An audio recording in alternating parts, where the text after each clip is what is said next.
Class में आप सभी लोगों का स्वागत है। बच्चों, आज हम कक्षा 12 में प्रगति के मानदंड के पाठ को पूरा पढ़ेंगे, जिसे पंडित दीनदयाल उपाध्याय जी ने लिखा है। तो ये पाठ जो है ये इम्पॉर्टेंट है। आप वीडियो को पूरा देखिएगा ताकि पाठ समझ में आ जाए, और इस तरह के और भी वीडियो पाने के लिए आप चैनल को सब्सक्राइब कर लीजिएगा। ऐसे वीडियो आपके लिए लगातार बनते रहेंगे।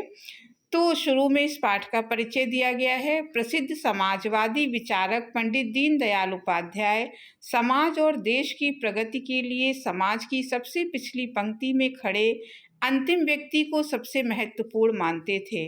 उनका मानना था कि जब तक उस व्यक्ति का विकास नहीं हो जाता, कोई समाज या देश प्रगति नहीं कर सकता। यही उनकी प्रगति का मुख्य मानदंड था। इसीलिए उन्होंने व्यवस्था और राजनीति के लिए मानव को उसका साध्य माना है, साधन नहीं। यही कारण था कि उन्होंने भारतीय राजनीति में व्यक्ति को साधन मानने वाली विचारधारा का विरोध करते हुए छुआछूत, जाति भेद रहित, संस्कृति संपन्न समाज की स्थापना पर बल दिया। ये कार्य समाज में व्याप्त कुरीतियों के विरुद्ध आंदोलन चलाकर सांस्कृतिक चेतना को जागृत करके पूर्ण किया जा सकता है।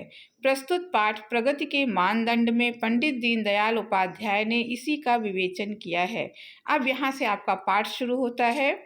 जन्म लेने वाले प्रत्येक व्यक्ति के भरण पोषण की, उसके शिक्षण की, जिससे वो समाज के एक जिम्मेदार घटक के नाते अपना योगदान करते हुए अपने विकास में समर्थ हो सके, उसके लिए स्वस्थ एवं क्षमता की अवस्था में जीविकोपार्जन की, और यदि किसी भी कारण वह संभव ना हो तो भरण पोषण की तथा उचित अवकाश की व्यवस्था करने की जिम्मेदारी समाज की है। प्रत्येक सभ्य समाज इसका किसी न किसी रूप में निर्वाह करता है। प्रगति के यही मुख्य मानदंड हैं। अतः न्यूनतम जीवन स्तर की गारंटी, शिक्षा, जीविकोपार्जन के लिए रोजगार, सामाजिक सुरक्षा और कल्याण को हमें मूलभूत अधिकार के रूप में स्वीकार करना होगा। एकात्म मानववाद।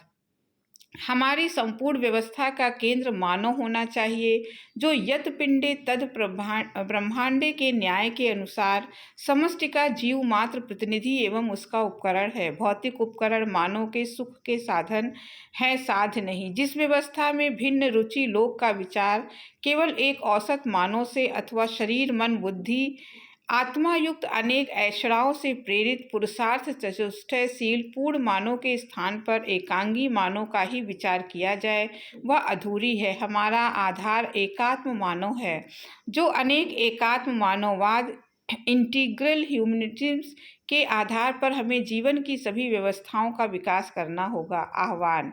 भारत के अधिकांश राजनैतिक दल पाश्चात्य विचारों को लेकर ही चलते हैं। वे वहाँ किसी न किसी राजनैतिक विचारधारा से संबद्ध एवं वहाँ के दलों की अनुकृति मात्र हैं। वे भारत की मनीषा को पूर्ण नहीं कर सकते और न चौराहे पर खड़े विश्वमानों का मार्गदर्शन कर सकते हैं।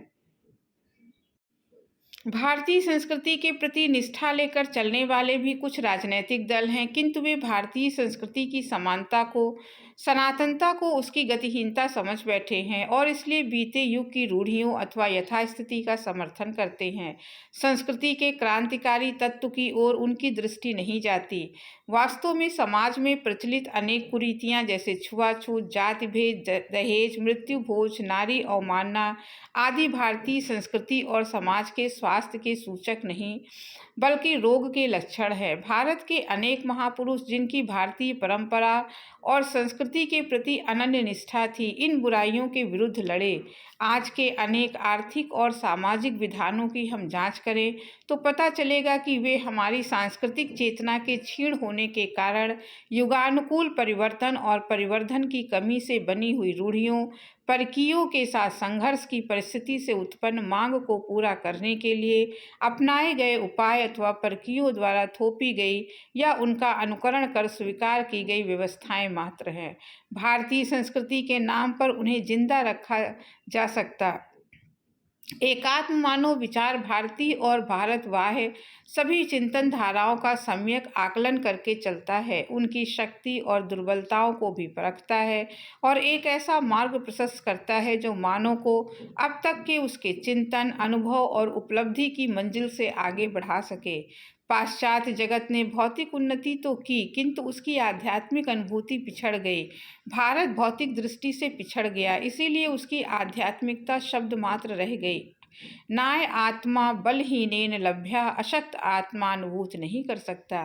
बिना अभ्युदय के निःश्रेयस की सिद्धि नहीं होती। अतः आवश्यक है कि बल मुपास्य के आदेश के अनुसार हम बल संवर्धन करें, अभ्युदय के लिए प्रयत्नशील हों, जिससे अपने रोगों को दूर कर स्वास्थ्य लाभ कर सकें तथा विश्व के लिए भार न बनकर उसकी प्रगति में साधक और सहायक हो सके।